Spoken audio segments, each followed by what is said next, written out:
Welcome into Boxing Scene today from our home studios. That's right. The champs are on the road, so I'm coming to you from my soundproof office. What are we talking about? We're talking about Erickson Lubin against Ardriel Holmes on our air at ProBox TV. That was a title eliminator. So what happens? Supposed to get a shot at Bakhram Murtazaliev's title at 154 pounds. That is falling through. Disappointing news, or could it lead to a bigger fight for Erickson Lubin? To help me break it down, the champs. That's right. Chris Algieri, Paulie Malignaggi joining us via Zoom.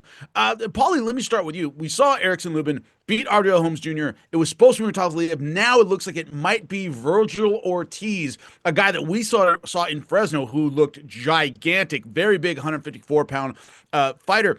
There are just no easy outs here, Paulie. What do you think of it?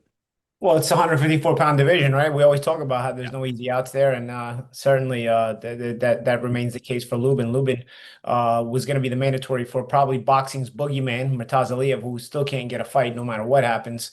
It's incredible, even as a world champion, he's sort of left out in the cold, and how that happens, I still blows my mind. It still blows my mind. But nonetheless, Lubin moving on to Ortiz, there's no soft pickings there either because Ortiz is a beast at 154 pounds and ascending very, very quickly.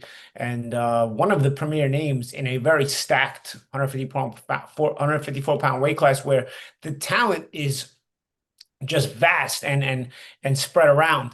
But as far as huge names, there's not a lot of huge names. So Ortiz becomes one of those major players, and because he's one of the bigger names in the weight class that is stacked with talent. When you look at it, an expression I love, Chris, I know you know it well, is about Aaron Pryor. He said, a dangerous fighter with meager earning potential. And I never forgot that statement. It looks like, is Murtazaliev one of those guys where we all know how tough he is, all know how great he is, hasn't fought since October of last year. And you pointed out off air when we were talking about it, you said Tim Tszyu fought twice in that time. It's this idea that you're a great fighter, but no one's lining up to see you. That can be a very tough position to be in, even as a world champion, Chris.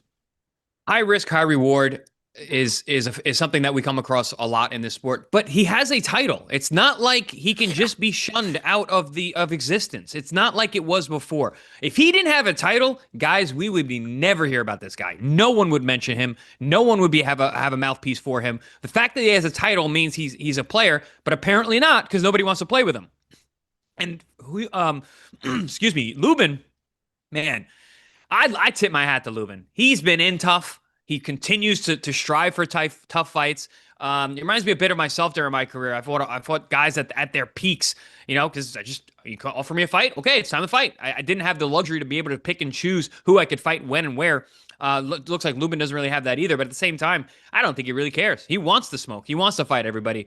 Similar to how I thought I was there, during my career. And Lubin goes from fighting potentially Murtazaliev, like, as the champ said, the kind of the boogeyman, the dark horse of the division, to Vergil Ortiz, who very well may be the number one guy in the division, certainly is marketability-wise, certainly is profile-wise, but could also be in terms of what happens inside the ring. I think the two best guys in this division are most likely Vergil Ortiz and Murtazaliev, which is who Lubin has to pick from in terms of what his next fight's going to be. But I do want to tip my hat to Lubin because he is a guy who continually will fight tough fights. You know what? I won't tip my hat. You know what? We know I'll do the opposite. What's the opposite of tipping your hat? What's the opposite? Pull your hat down further. Flipping the bird. Head, like, flipping the bird. Whatever it is, whatever the opposite of tipping the tip hat. the bird. I'll give that to whoever's handling Murtazaliev's career because I just realized something too. Murtazaliev fighting Tszyu, that was an Amazon show, so that wasn't even his own date. So Murtazaliev was the IBF champion. Can't he even get his own dates? What kind of shoemakers is he signed to? You know what I mean? Because he as a world champion, he defended on a date because it was an Amazon show. That means it was on a date, on a TV date that belonged to the promoter of the challenger. So now, as the champion, he remains the champion, and he can't get a date on one of these networks. What kind of circus shoemakers are signing world champions today? Yeah, champ. He won his title in Germany against a German, right? Like this guy is not on the road, not getting a shake and any of this stuff. Jack Holke was a German fighter. They fought in Germany, and that was for the title. That's how he won the title. There's never going to be an easy route for Murtazaliev because he is that dangerous. Well, also that dangerous, and as he says in the business, got the wrong passport for an American. No promoters can go, yeah, this is really the guy we can get behind. This idea of the Eastern European killer fighter, either you're super entertaining like a Lomachenko, or you're able to get big guys to line up and fight you. But lining those things up extremely difficult. But let's look at where he might go. You guys talk all the time about striking while the iron's hot. I don't know if the iron's cold necessarily when it comes to Murtazaliev, but it's easy for the division to move on without him in terms of the public idea of who's number one. Paulie, how do you saw that? Is it a matter of, as you said, maybe getting some new management? What's the deal here? What do they do? What do the weight class moves on with 3 of the belts instead of 4 of the belts? Oh, we're just going to X out one of them because Murtazaliev has one of the main world titles, because it's already a stacked enough weight class as it is. So the former world champion with Boots moving up too. Yeah. Remember that? Yeah. So it's it's not. I mean, I don't think it's getting out of whatever contract he's in is that easy either, because you're in a contract. You have to fight in court. You have to go through all the shenanigans. But I just it's frustrating for me to see a guy that good not be able to get the credit he deserves, but not be able to make a living, not be able to defend the world championship, not be able to cement his place among the elite of this weight class. And this weight class is very elite. This weight class is probably the most elite weight class in the sport right now. And it's that great white hype thing really hurts you sometimes, Yeah, it certainly can. When you look at it, Chris, Erickson Lubin, for his part in this fight, if you're going to have a difficult fight anyway, as you said, Vergil Ortiz might be the biggest name. He might be the most marketable in a sense. So is it, if you're going to pick your poison, pick the poison that makes you more money, or pick the poison that's a bigger fight? Is that the case here, Chris? Yeah, I mean, listen, I always like to go for titles. I prefer the titles, but money matters. Money matters down the stretch. Erickson Lubin, I think, is still a pretty young guy. I know he wants to be a world champion. And we've talked about this all the time, Paulie and I, the champ. Once you win a title, 29 years old, by the way. Right, yeah, exactly. So he's in the physical prime of his life. To the champ and I always talk about it. So once you win a world title, you're in the room, you're in the discussion in a different way. I always say I'd rather be a world champion and not rich than the other way around. Which might be stupid on my part, but that's just the way that I think. I cherish winning world titles. I cherish being a world champion. It means a lot to me. Later on, it brings you later in your career too. Later in your 100%. Yeah, again, you enter that room, and there's ability to make money many years later. In fact, when you are involved in a world title fight or in becoming a world champion. So I don't know. It just depends on where the mindset is for Lubin and his team. Me personally, I like titles. I would go for title fights at any opportunity I had. For example, I had an opportunity to fight Ruslan Provodnikov or Lucas Matisse. I was going to make a lot more money to make Matisse than I was for Ruslan, but Ruslan was a money fight. And he was also the boogeyman of the division that nobody wanted to fight. So I went the harder route for less money, but I had an opportunity to fight for a world title, and that worked out in my favor that time. So that just comes down to Lubin and his team and what their ultimate goals are. When you look at it, in terms of a stylistic matchup, remember, it was on our air that Erickson Lubin fought Arjuel Holmes Jr. Slow start in that fight. Holmes Jr. really didn't throw much, neither did Erickson Lubin. It's like, Gary Jones has said this many times, like he suddenly woke up in the middle of the fight and went, oh, wait, this guy's not on my level, and went and finished him off. Stylistically, did we learn enough about where Erickson Lubin is at this point in his career that we feel confident in either a showdown with Ortiz or Murtazaliev? Paulie, tactically, is there an air quotes easier fight between the two if you're Erickson Lubin? I'm not sure there's really an easier fight, but I do think part of the reason for the slow start was he had been coming off a long layoff. You sort of work your way back into the mix. This time around, guess they're trying to stick busier, trying to jump right back into the big fight. So I would expect something like a slow start would be something they managed and would eliminate, especially against difficult guys like Murtazaliev or Vergil Ortiz. I understand where the champ is coming from with wanting a title fight, because Erickson still hasn't been a world champion, though he's been around the championship level for a while, has even beaten guys that were world champions, just not when they had world titles. But it's really between a rock and a hard place, but the Ortiz fight probably gets talked about more, puts you more in discussion for things. Although Murtazaliev, as difficult of a fight as it is, if you come back as the IBF world light middleweight champion, I mean, you really hold a lot of cards because Lubin is a big name in the sport. So becoming a world champion in a weight class that is full of talent but doesn't have a lot of big names suddenly possibly makes him the major guy at the weight class. So there's a lot to consider. It's not an easy thing to consider for sure. I mean, it's sometimes you say, "Oh, I wish I had that problem," because both fights probably pay well, but it's not. I don't know if I really want that problem. It's not. There's other problems you might want in boxing. Boxing's full of problems, but I don't know, man. It's not an easy thing to decide on here. Either way, he's in tough, and of course, you're at this level to make money and to accomplish things. And the only way you do that is against tough opposition. And certainly at 154, you don't have to search too many places to find tough opposition. Champ, Yeah, how about this? yeah. How about this? So Lubin has been in the ring with Charlo, Fundora, and now is either going to fight Vergil Ortiz or Murtazaliev. Literally the biggest, toughest, baddest guys at 154, which is a super deep division. Right. That's a tough route, man. That's trial by fire for real. Yeah, as a winner with Jason Rosario, who was a world champion at the weight class, he's been around. But let me ask a question from the other side, Chris. If you're Murtazaliev's handlers, trainers, whomever, how do you keep a guy focused and motivated and in the gym and sharp as a knife like he needs to be without, as you said, that big name opponent? Lubin's had a bunch, right? But when it comes to Murtazaliev, how do you keep a guy motivated? You always talk about the carrot and stick kept you moving forward and kept you sharp and kept you in the game. How do you do that if you're Murtazaliev and that big fight isn't materializing? Two things. One, this is nothing new for Murtazaliev. He has been Mr. Step Aside money for years. They were paying him to step aside and not take these fights. Number two, he's from that Eastern European culture where motivation isn't so much important. Usyk said it the other night. He's like, motivation, I have no motivation. I have discipline. I don't need motivation. And that is that mindset that a lot of these fighters, these former Soviet fighters have, that will to keep going, that will to keep training, keep staying in shape, to always be ready no matter what. But listen, also, it's paid off for him.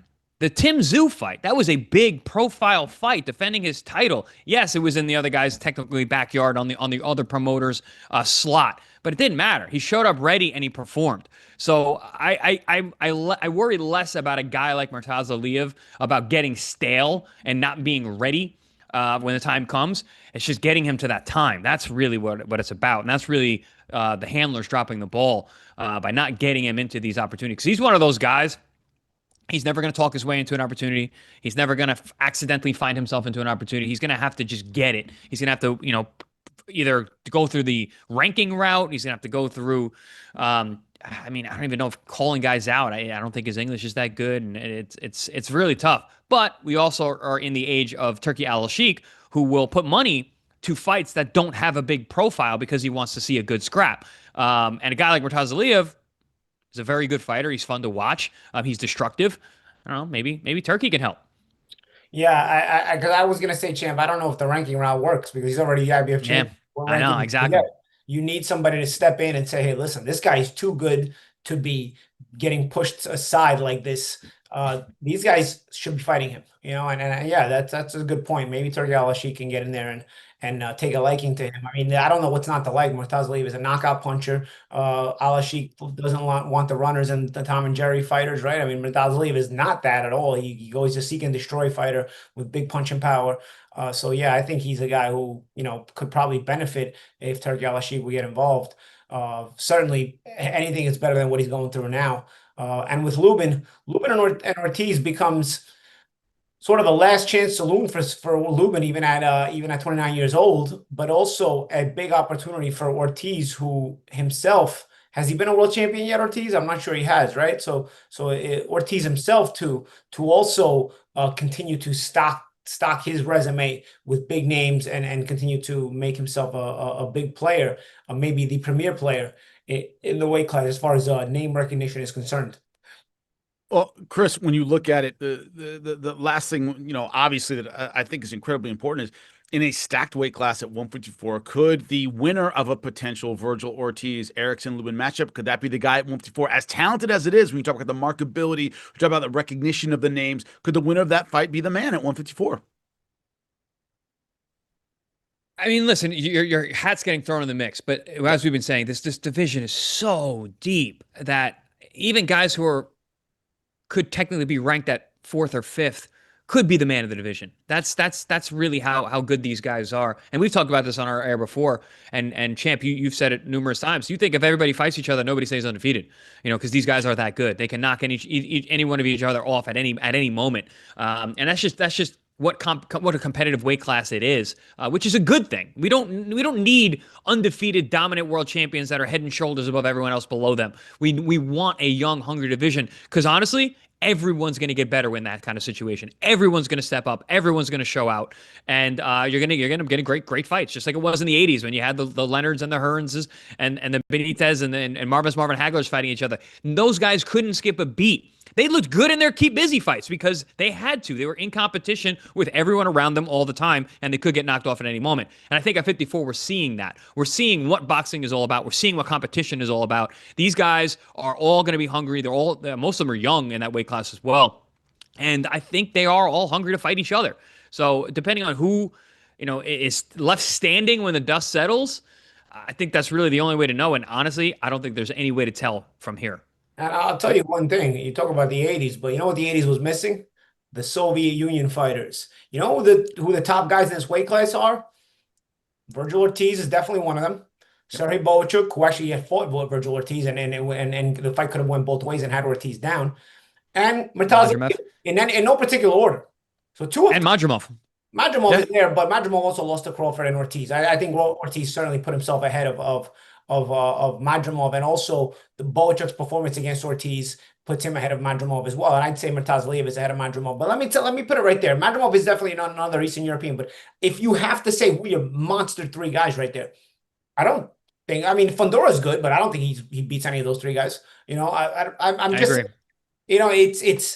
It's.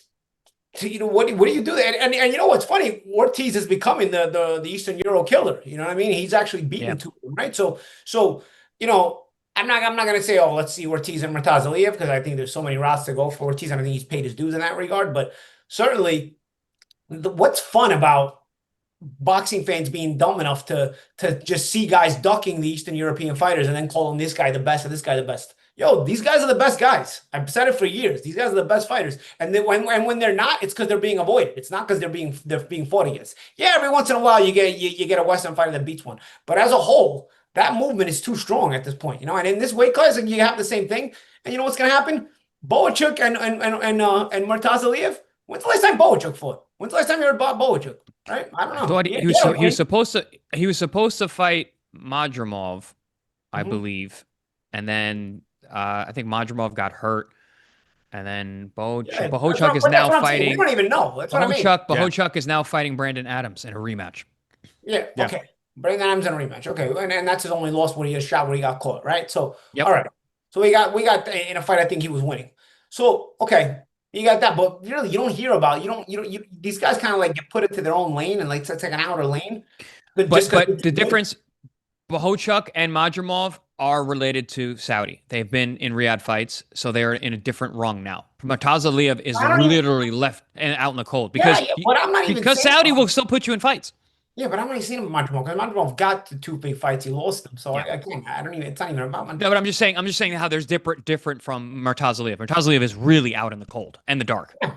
But Bohachuk hasn't been. He got the fight against Ortiz. That was the Riyadh season fight, right? Has he been on another Riyadh season fight? Has he been taken in after that? No, I mean I think it was more so to get the Ortiz fight because. Well, he was supposed to be the Madrimov. Him and Madrimov were going to be on a Riyadh card. I think they were supposed to be on Beterbiev and Bivol. That was the one that he pulled out of to do the Ortiz fight instead, though, if you remember. Madrid. Is that what it was? Yeah. You're right. You're right. With the mystery injury, and then he did the Madrid, and he did. Well, it's going to be interesting for sure how things shake out at 154 pounds. Hopefully later this week, maybe you'll be able to sit down with Erickson Lubin, find out what's going on with him. Thanks, champs. Chris Algieri, Paulie Malignaggi joining us via Zoom. Next time on Boxing Scene Today, more boxing news as the mystery of 154 unfolds. We'll be right there for it. Join us. Find out why millions are watching.